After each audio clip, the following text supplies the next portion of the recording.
Welcome to ILTV's Israel Daily. I'm Natasha Kirchuk, and coming up in today's newscast, over 2,600 Israelis have now been diagnosed with the coronavirus. Is Israel closer to forming a unity government than ever before? We'll find out. And if you're running out of things to do while you're in self-quarantine, we have some tips from a special someone that was a political prisoner for 9 years and has first-hand experience in solitary confinement.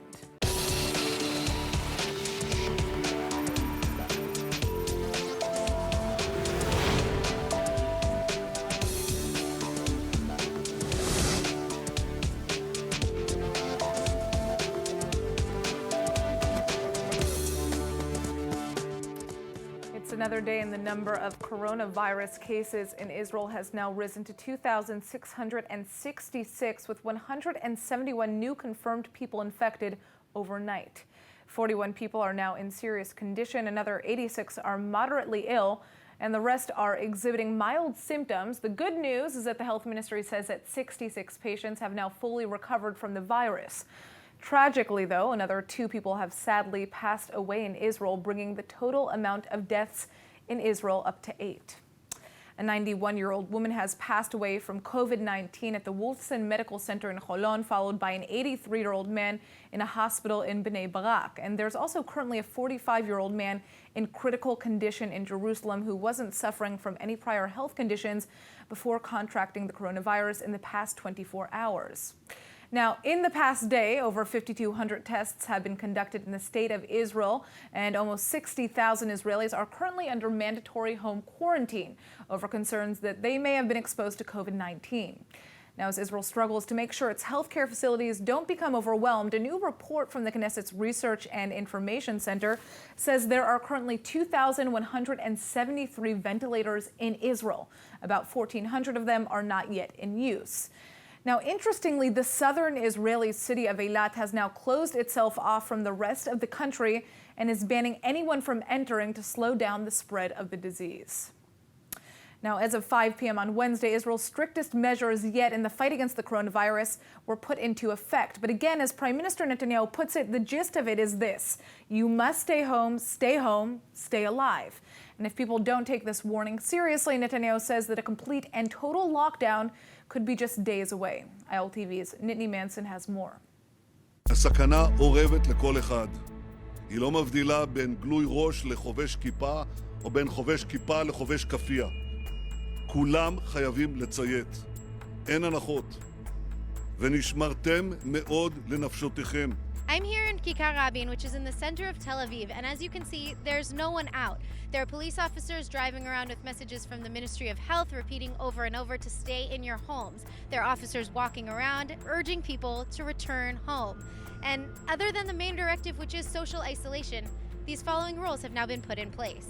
Citizens of Israel may leave their homes only to go to work according to previous regulations, to purchase food and medicine and other essential products, to receive medical treatment or donate blood, to attend a legal proceeding or demonstration as long as people are 2 meters apart outside and in groups of no more than 10. People may also go to the Knesset, provide medical assistance to others in distress, pray, and attend other life events as long as they're also outside, small, and separated. And finally, parents can transfer minors between parents' homes if separated. Still, only 2 people may be in a car at any given time, and passengers must be from the same household or an essential assistant like a caregiver. And public transportation will similarly be reduced to 25%. As for remote learning and other aid packages, educators will be compensated normally and are asked to continue to try to teach from afar. And an expanded economic stimulus plan is in the works to help the self-employed, unemployed, and other business owners. Now, the only reason to go outside would be to get some fresh air or stretch your legs, and you can still do that, but you must stay within 100 meters of your home, and anyone caught breaking that could be fined or even jailed for up to 6 months. So remember, אל תצאו מהבתים. וגם בתוך הבתים. הקפידו על ההנחיות. שיתפו ידיים, אווררו את הדירה. שמרו על מרחק ביטחון. אלה לא זוטות. אלה דיני נפשות. All right, well, following these restrictions, Israeli supermarkets are also responding to an even bigger increase in purchasing.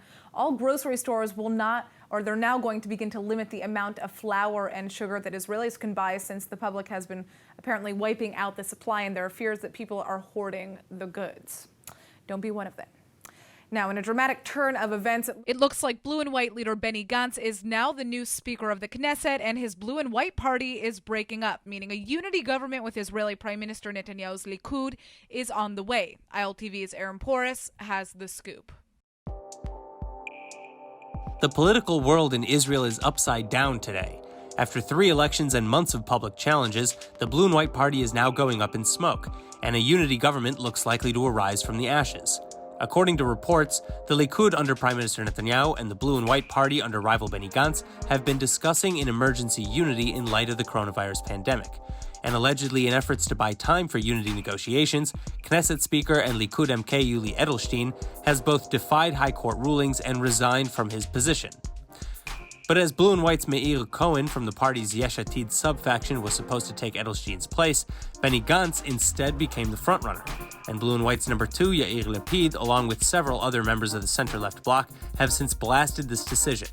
In fact, both the Labor Gesher Meretz party and the Blue and White party are dissolving. So what's the full story? Well, critics argue that sitting in a coalition with Netanyahu goes against everything Blue and White was formed to accomplish, and they will not support Gantz's unity plans. As part of the reported unity agreements, Gantz will serve as Knesset Speaker until a coalition is officially formed, after which Gantz will become the foreign minister, while the Speaker position returns to the Likud. Additionally, Gantz will become Prime Minister in 18 months' time, following Prime Minister Benjamin Netanyahu as first turn. Now, the rest of the coalition will include the Likud and the right-wing bloc, as well as Benny Gantz's Israel Resilience faction and the Labour Party without Gesher or Meretz. And finally, Gabi Ashkenazi will become defense minister, while the Justice Ministry portfolio goes to Gantz's confidant and Israel Resilience Party member, Chili Troper. Now, joining us with more on the latest political updates, we have columnist for Newsweek and editor of HistoryCentral.com, Marc Shulman. So, Marc, why is Blue and White leader Benny Gantz now deciding to become Speaker of the Knesset? Well, he's doing this as an interim step because he's planning to join Netanyahu's government. Yair Lapid just said the only explanation is he's crawling to be part of Netanyahu's government, and Yesh Atid and Tel Aviv of Bogi Alam have now split from Yesh Atid, leaving just Benny Gantz and Ashkenazi and that group of people as part of Blue and White. It looks like he's reached a deal with Netanyahu. So he will be the foreign minister and deputy prime minister. He still has some sort of hope that in a year and a half he'll become prime minister. No one really believes that'll ever happen. Ashkenazi is going to be defense minister, and one of their people will become justice minister. Believe it or not, we're going to, in this terrible crisis, we're going to remain the same health minister. Litzman, who has no qualifications whatsoever to be health minister in the most difficult health time in Israel's history or the world's history, is going to remain health minister. And most of the other things are going to remain as they are today, with the education ministry staying, according to reports, with Yamina, but this time it'll be back to Bennett, who was at least better than Peretz, but just by a little bit. So basically we're having a unit. I wouldn't call this a unity government. I would call this a emergency government where Benny Gantz decided to join, very similar to Yigal Yadin joining Begin's government in 1977. Why do you think that this is happening right now, though? Was there something specific that happened, in the Blue and White Party? Clearly, there were disagreements with Yesh Atid, with Yair Lapid, correct? Well, Yesh Atid and Yair Lapid and Bogi Alam do not trust Netanyahu one bit, and they're not willing to serve under him in a government because they really absolutely don't trust him. Gantz seems to have had a greater trust. He served under him as a Ramatkal. They are on personal, reasonable terms, other than the campaign that was waged against him by Netanyahu. And I think that Gantz just felt, what am I going to be, useless in the opposition, in the Knesset? There's an emergency. I have to do something. I have to serve. Exactly what he's going to do as foreign minister, I don't really understand, especially in a time when we can't even fly anyways. But okay, he wants to be foreign minister. Ashkenazi is going to become defense minister. No doubt Ashkenazi is better qualified to be defense minister than Bennett. But again, right now, what I'd like to be is see one of these people as health minister. So what is the unity? So just to clarify, so this is a unity government that, according to what you're saying, is going to be made up of Likud, and who else? All the right-wing parties, plus what's left of blue and white, and we'll have to see whether Amir Peretz joins as well, and whether Orly Levy joins as well. Obviously, if that happens, Meretz will split off. The Arabs will, of course, said they won't support him, and of course, the rest of Yesh Atid and Bogi's small parties said they're not going to support either. What Avigdor Lieberman? What's happening with him? He's old news now, also, huh? I think he will stay up. He will stay in the opposition as well, I believe, because he has, again, his most basic concern was that the religious wouldn't maintain control the way they have, and this is really just giving the religious back what they had all along, achieved nothing whatsoever. So Benny Gantz has walked away from a very interesting situation where he controlled the majority of the Knesset, and just because he couldn't form a minority government or wasn't willing to form a minority government, he's joined Netanyahu's government, and he's given up on his biggest campaign promise that he gave to all his voters, which was not to serve on Netanyahu. That's why 90% of his voters voted for him. They certainly didn't vote for him to become foreign minister under Netanyahu. That I can assure you of that. All right. Thank you so much for joining us with this update, Mark. Now, many Israelis around the world are still making efforts to return home as global air traffic is grinding to a halt. And our next guest is one of them. Avia Chudakov is an Israeli medical student who lives in Cyprus, and she's expected to land in Israel tomorrow morning after a long wait. Now, Israel Airlines finally managed to allow her and other students to return. So tell us about your efforts to get back to Israel from Cyprus so far. Hi. So it's been pretty hectic. It was really a touch and go there for a while. We didn't know if we were going to have any way of getting home until the flight that was scheduled for tomorrow. And how did that happen? How did you guys get a flight to come and pick you up? So we were contacted by different organizations that were trying to get students, medical students, and other Israelis that were stuck around the world, and they realized that there were enough people in Cyprus that had no other way. So they managed to charter a flight. Right, because all the flights were canceled back to Israel. So, I mean, I can't imagine, how were you feeling in recent weeks in Cyprus, far from home, not knowing if you could return? Must have been a bit, scary, especially as a medical student. Yeah, we really had no idea. I mean, it was one day there were flights to Israel, and then the next day, all of the flights had completely stopped. So essentially, everybody had a choice to make within 12 hours if they were going to leave everything here and maybe even risk our second year of medical school, or stay here and not see our families for the next couple of months. Wow. So it was a really, really tough decision for everybody. Now, I mean, in Cyprus, what has the situation been like on the ground? Are there patients? And as medical students, what are the guidelines? What are you guys doing?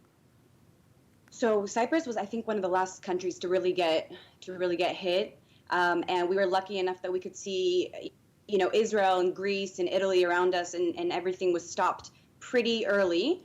But with that said, a lot of people are starting to get sick as well, and medical students, we were not allowed to go to the hospitals anymore. We weren't allowed to communicate with our doctors anymore, with our tutors, and we were basically just told to stay at home and not go anywhere until we found out more about how we could progress with our education, because our school is in hospitals.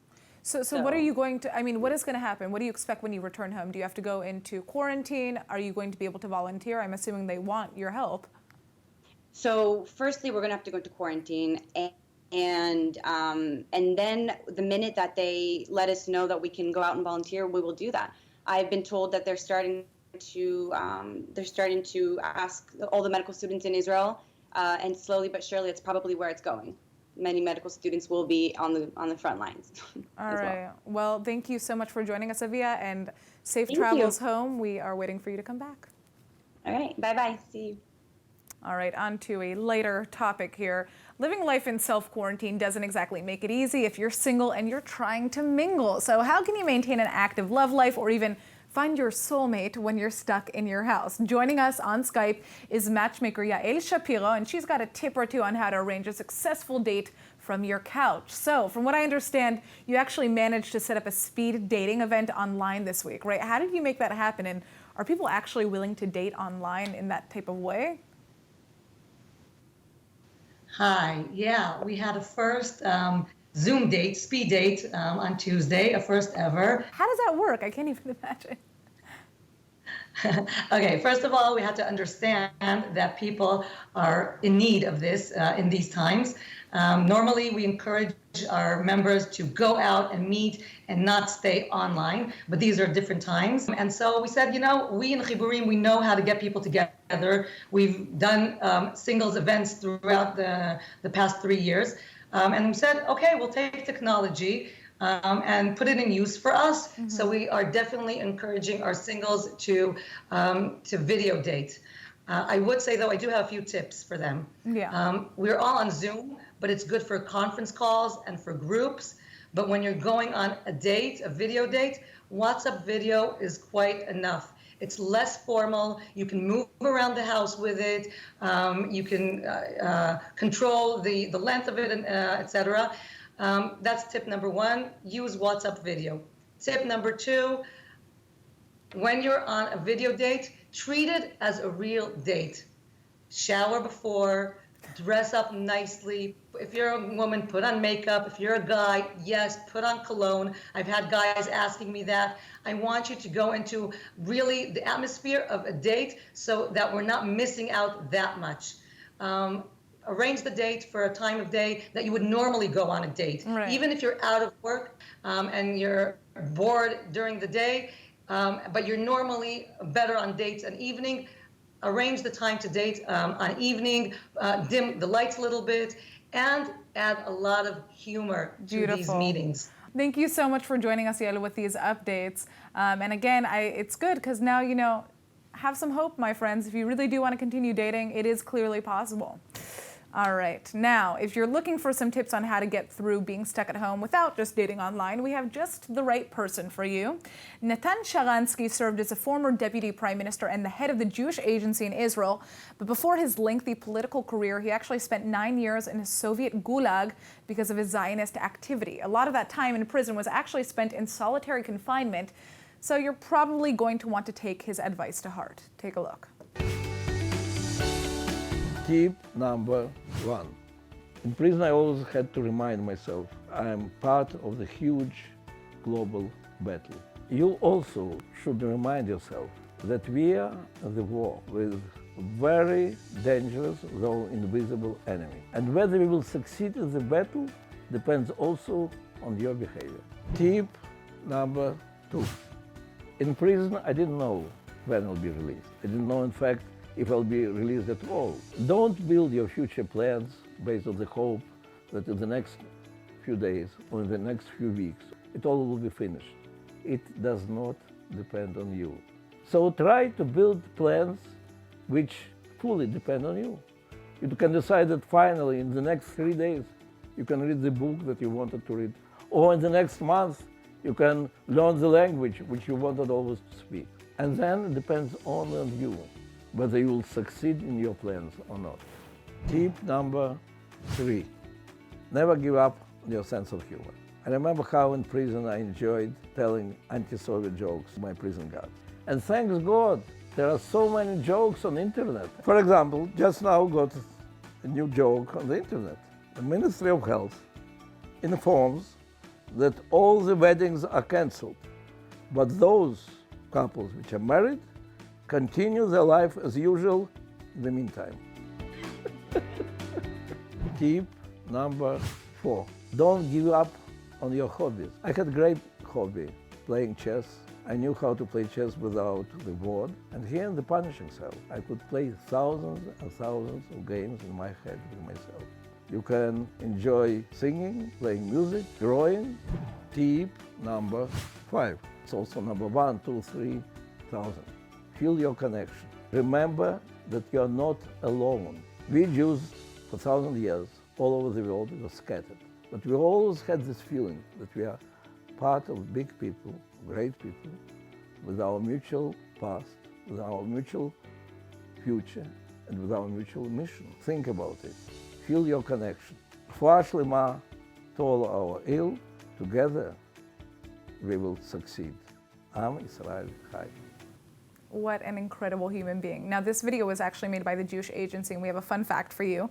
Sharansky was a chess prodigy as a kid, and 10 years after he was released from detention where he would play chess in his head, like he said before, he actually beat the world chess champion Garry Kasparov in an exhibition in Israel. So I guess it goes to show that you can basically turn yourself into anything that you want if you have enough spare time to work on it.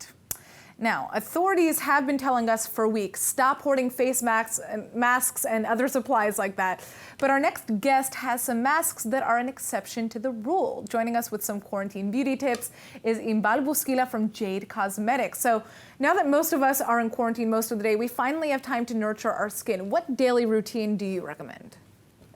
Okay, so first of all, it is very important while we're in quarantine, nothing much to do, and this is the perfect time to take care of our skins. So I decided to show you guys this amazing, gorgeous kit we can do at home, and you can order it through our Jade.com website. That it will be a very quick shipping, and you can guys play with this at home with your friends, with your family, with your husband. And these gorgeous masks this is a radiance peel off mask, okay? Now this keeps your skin, it firms your skin, it makes it beautiful, and it totally, once it's dry, this will peel off and keep your skin beautifully radiant and glowing, okay? And now I have this charcoal detox mask, which is a really purifying, cleansing, amazing mask. This is for all skin types. This will be even for oily skin, this gorgeous thing. So if I would start with something, I would start with washing your face, obviously, and then I would do the charcoal detox mask, close it up with this amazing radiance mask, peel off, which keeps your skin glowing. And this is not enough, we have more things. So I have this porcelain clarifying mask.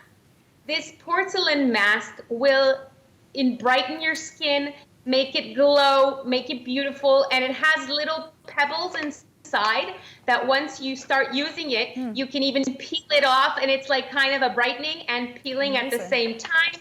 And I will close that whole thing up with a firming peel-off mask. This gorgeous peel-off mask is like a pearly mask. It is firming, uplifting, and your skin will look amazing at the end. Wow. And this is such a fun thing to do at home, you know? Yeah, well, I know that I definitely need to be taking advantage of this and using some masks. But how do I know which one is right for me based on my skin type or my age? Is there a kind of answer here? All these masks are perfect for every single skin type. Well, even from oily skin till dry skin, these masks belong to everyone. Everyone can use it. That's why it's such a fun thing to do it as a family. I even did it with my daughter last night. So we had a great fun time. We took selfies with it. Looks really cool on your skin. It's different coloring, and then it peels off, and it's a really fun thing to do while we're all bored sitting at home. Well, I guess I know what I'm going to be doing this weekend. I just have to order from jadecosmetics.com, and it will ship to me in about 2 days, right? So good news. Absolutely. All right. Thank you so much for joining us, Inbal. Thank you. All right, now let's take a look at the weather forecast. The weekend is finally here, which I guess means we can keep lounging on our couches. Today is a warm 76 degrees Fahrenheit or 24 Celsius, and tomorrow is expected to be also partly cloudy with a high of 72 Fahrenheit or 23 Celsius. So if you do venture outside your home, of course, within 100 meters, try to soak in the sun. Saturday will be a bit cooler with a high of 66 or 19 Celsius. And now before we go, let's take a look at what is going viral in Israel.